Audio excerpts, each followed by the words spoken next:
full-on higher high confirmation move above a key level. We can see this very clearly. Put buyers got absolutely slaughtered the past week. We're going to get into this and why this is probably going to continue. We're going to talk about what can derail it itself, which quite frankly is pretty much what started to derail it. Although now with what we're seeing, I think it's going to be much, much harder. Let's get into it. We can all see this left head, right inverse shoulder, complete breakout, higher high above a key level. And what's interesting is the COVID regional bank Ukrainian tariff experts were once again wrong about the demise of the US and the stock market. What was most promising about this dip is not only these DTL breakdowns, but the amount of emails or DMs and comments that I've gotten from everybody that you're learning to use different processes, whether you're in a trending or a non-trending market. I really appreciate the comments in the YouTube. Even the ones that disagree with me, they're just wrong. Let's get to it. As always, subscribe to the channel, click the all notifications button. You do not want to look like this guy that's eating the Fritos. You want to look like this guy. Subscribe to the channel. Got a lot to go over. So the very first thing that we should really address here is the S&P. And I'm going to start with the basics. Now, we went through some of this, but we're going to start with the simple things. Are you trending or are you not trending? You would have to argue that you are now in a trending environment. So one of the things that I've gone over in these videos, and one of the reasons I was telling everyone, subscribe if you're interested, because they're all linked together. And you don't use the same process every single time. You use different processes in different market environments. I learned this over 25 years, not because I'm a guru, because I kept getting my teeth kicked in. So I finally learned something. Not the brightest bulb. It does take me a while, but I will pick it up. So if you look at this stuff here, what I use always is a barbell strategy. And the barbell strategy, when you're in this kind of environment, went like this. Super important to get this concept. And if I would try very, very hard to remember this part of this video, maybe take a note on this because this is really very important. If you're in a non-trending environment, as you were here, and by non-trending, I mean down, up, everything's great, everything's bad again, I don't know what we're doing, that's non-trending. You're not really up nor down. You could argue that you're trending here, but in this area, from that break on the 90-day, you never came back to it, and you basically went sideways. All right, that's non-trending. When you're in a non-trending environment, what you do is it's called barbelling. You do super short and super long. Shorts on the day trade, long you're scaling in. I would scale in on 10, 20% positions. And what this allows you to do is it allows you to pick at these names. When you're in a trending market, you don't really want a barbell because you don't have the time to build the position. And the day trades, you get annoyed because then you get out of them sooner. So what should you take from this video tonight? If you could take one thing and learn one thing, ask yourself a question. Am I in a trending market or am I in a non-trending market would be the constant question you would be able to ask yourself now and then say to yourself, hey, I'm not in a trending market, non-trending. I'm going to go use this wacky thing that he's always yammering on about. Or, hey, I am in a trending market. How would you know what kind of market you're in? I'm so glad you asked. So the very first thing you would do is the simplest of things and just use the moving averages. And we're going to get into the information in a second. But this is a super important education. And I'll tell you why. Because you're going to just use the same exact processes that you use down here, up here, and you're going to get super annoyed when things keep trending one way or another because you're using non-trending because it worked down here. Stay with me. Don't go to the light. So when you see this, you want to pay attention. How do you know you're in a trending market versus non-trending market? I use a 12, a 22, a 55, and a 200. You should use what you're comfortable with. The most important thing about this is, am I above the 12? Yes. That tells me that I could possibly put on swing trades. I'm above the 22. That tells me are the bulls and bears in charge. I'm above the 55. That tells me I have institutional support below. I lack institutional support. The 200 tells me, do I have the last remaining bulls or not? No. So the more that I'm below this, the less probability I want to do this. If I am above the 12, the 22, the 55, you can be certain you are in a trending market. Now, if you roll back under it, you may suggest that you're not. But for this moment in this time, despite the people that have the 8 ball, this is the magic 8 ball. This is exactly what you want to look for. You're in a trending market. This is a swing trade environment. This is super important to get. This is why people today were getting out of trades earlier when we were letting them run in the community. Very simple to learn, very simple strategy to utilize. So the question is, what do you do now? Well, now we can go back to using the 3, the 5, and the 8 and buying those pullbacks along these levels. Why?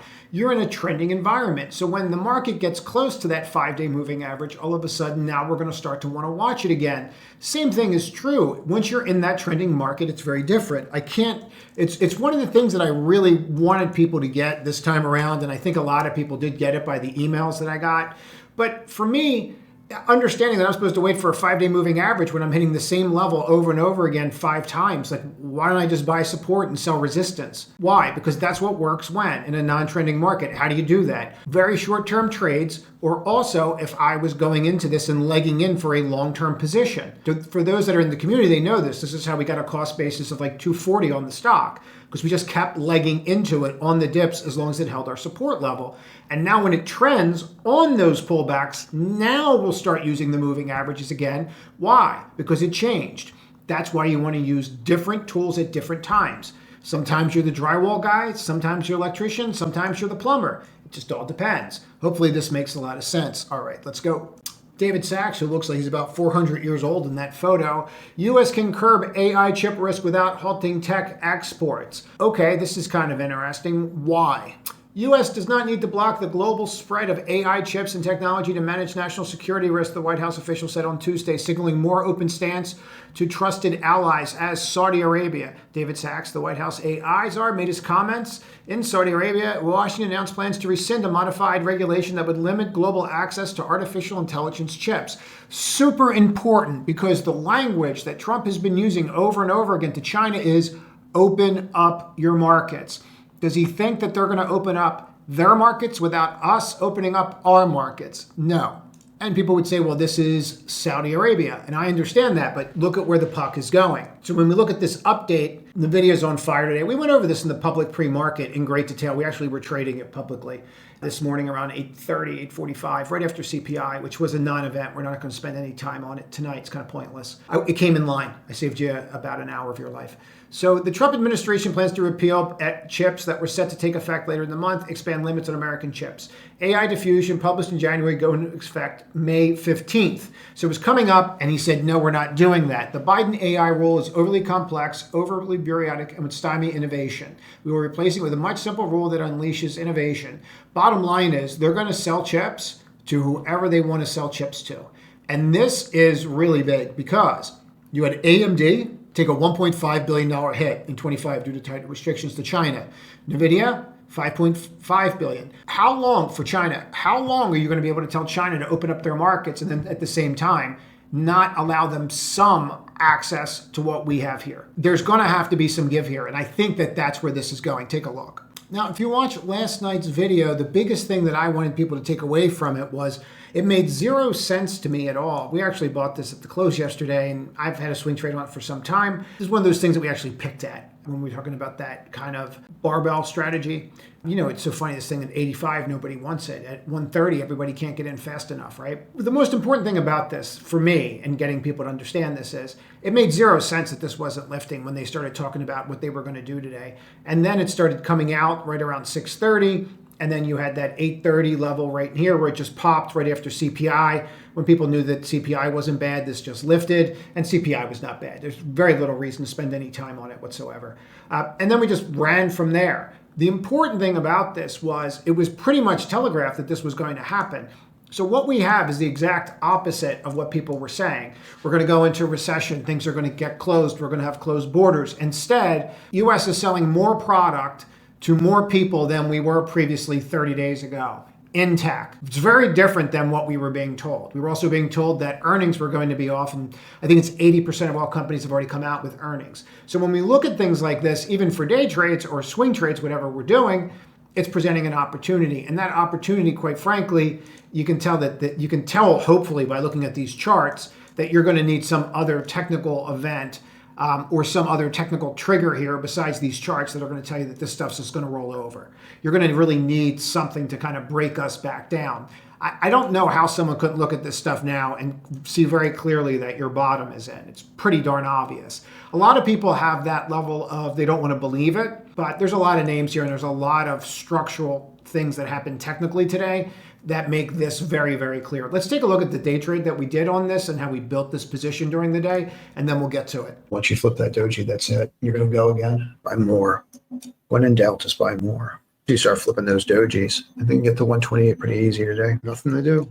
Like literally nothing to do. Just straight out buying. This is just consistent buying. That's not retail. Can't believe they had this trade like this. This was so easy. Are you going to stop at my level or you're going to blow through it? It's a lot of buying at that level. I'm going to trim some of the video in here. And you got down for 2 minutes. Nothing's bouncing like that. Like literally nothing. All right. 35 today. I sold the 130 puts to open. I bought the 130 calls. I'll know in like 5 minutes. I don't think I'm selling the 130 calls. I might just let them go to zero if they don't work. I think I can get the 135. And if the 130 stay in the money, I'm getting 127 stock. So what do I care? No, there go the calls. They're going to work. You can trim them if you want. I'm just buying more and putting more and more of that trade on. I'm just firing into it. I mean, you're up 10% in those calls if you want it. That's not what I'm trying to do. You're going to have periods where you're going to be all over the place. Now, we're going to start including more of those clips when I think that there's actual value in those clips because of the amount of people that are asking to see them. When I look at something like Nvidia, just to start there, and then we're going to get into some of these big dogs and how they're moving right now, because I do think there's something to this. And I think there's other ways to look at these names too. But for me, if we take a look at something like a Nvidia here and we just come across, you're breaking these DTLs, you're above the higher high, and you're actually structurally breaking out. And that's exactly what you want to say. Left shoulder, head, right shoulder, neckline breakout, lift. So when we see it, we want to pay attention to it. Very, very clean. Very little to say, very little to do. And what we're looking for is to see if we can get up to that 142 3/4. That's really next after you flip up here or something up here. And people are like, oh, how are we going to get back up there? I mean, they're going to sell probably a couple $1 billion more of material than they thought they were going to just there alone. And I do think that something's going to happen with the exports, with what's going on, specifically what's going on with China. I do expect something else to happen there. But when we start to see these things, you can't unsee them. You drop into 200, you drop into 55, and we can see that we're back above all of that. That's exactly really what you want to see. And you're seeing it in the SOX itself, where you got to the 200. But go take a look at ASOX as well. And you can see what's happening here, that the ASOX, which is just the AI semiconductor space, is clearly outperforming everything. And then you go look at ESOX, and you can see how this is going. And that's not doing anywhere near as well as ASOX. So it's telling you what they're buying, right? And you can see that. Go look at AVGO and these kinds of names. And it's always the same thing, over and over again. Look, you're getting a golden cross, not a death cross. I don't know. I wonder if they're going to be as excited this time, or they're going to tell you why that doesn't work or fit their narrative. Anyway, when you look at something like this, I always find this super fascinating to just drop a pin there. And when you look at this kind of stuff and you see where you're at, oh, okay, so now we're at one of the, one of the top closes the stocks ever had. And back here's where they came out and announced, oh, by the way, we're going to buy billions of our own stock back. Now, I did get asked to start explaining more swing trades too, so when I can, I'm just going to throw in where we've done alerts and things like that. AVGO, we did this at 424, 1 o'clock, 187 with a 177 stop. And why are we doing that? Because you're closing above here and you got above the April 9th date. If your name at this point is not above the 200-day moving average and you're not above that April 9th date, do you really want to do it? Probably not. You can see the retest coming through, but it didn't really matter. Once we were over these two levels and I knew I had a corporation that was buying billions of its own stock back in the open market, I mean, it was kind of a no-brainer at that point. They weren't in their quiet period either, because you can see when they came out with earnings. So they were solid to go out there in the market. It made a lot of sense.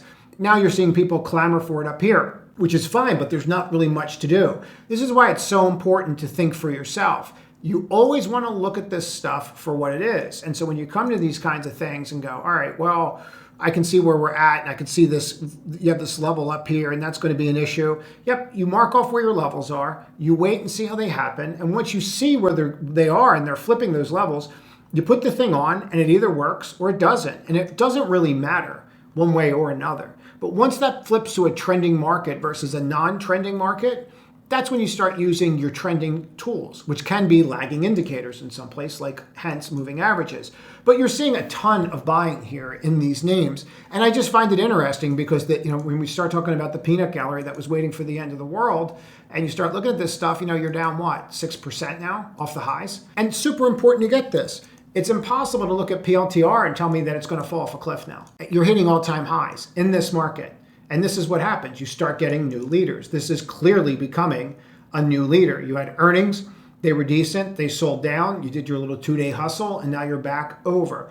Now you got this huge cup and handle, and it's setting up to break out. And you could have either been buying in here or buying this break out over this left head right shoulder, or you could have been listening to the peanut gallery giving you the reasons why you should stay out of the market. One made you a lot of money. The other one, I don't know, maybe you got likes or comments on a tweet. So I think that when you look at something like this, you really have to start paying attention to what's happening. You're getting new leaders. I do think that the movement in Tesla, everyone is attributing to this robot doing a funky dance. Personally, I don't think that that's got a lot to do with it. Maybe it does. You never know with Elon. To me, left shoulder, head, right shoulder. See how just defined this right shoulder is versus this wonky left shoulder? And when you start to see this, you really want to pay attention. And then you can see your breakout and go from there. I can't stress this enough. When you have these defined shoulders versus these wonky ones, it pretty much tells you which way this is going to go. And that got nasty fast, but I think you're heading to that 368 pretty quickly. And we can all see that, these patterns, they exist. And when you see them, you really don't want to play with them. Watch this with the death cross again. Ooh, better get out. You better get out before you have to worry about those capital gains that are, got you up 100 points right now. Thank God for that death cross. So what do we do now with this kind of stuff? You got to go through them. You have to look at your volume. You have to make sure that you're above certain levels on your volume, and you can see your neckline right here and how you're flipping it. But I think you're heading for these kinds of levels. Other things that you can use and other tools that you could use that would be very helpful to you in a market like this is to take your peak and drop a line from that peak. And what you're looking at right now is just your value high, your value low, and your point of control. And you can see how you were battling that point of control. And then when you got above it, test it, above it. When did this really start looking like it could lift into this area? See, the great thing about these areas where they have no volume, a lot of people don't like them because they're like, well, there's no volume. That's what I like about it, because it's like a little bubble in there. There's no demand or supply. But when it pops, those things can really break out. And that's exactly what happened today. This even gave you another shot right off of that level. I mean, there's some real levels here, guys, on some of these things that you're clearing today. And I think that's super important. Even when you go through, and I'm going to just leave you with this, when you look at like Bitcoin, everyone's like, oh, well, Bitcoin's rolling over. No, you're rotating, and you want to rotate, but look at this close on this bar. You're in a top 5 all-time high close on Bitcoin, and people are like upset, or they're looking at MSTR and thinking that, oh, that's definitely done. And then you realize that the close here is in the top 5 closes it's ever had. There's a lot going on out there. I'm certain that there will be something that will whack the market again and get it down. But for now, it's starting to look a heck of a lot stronger.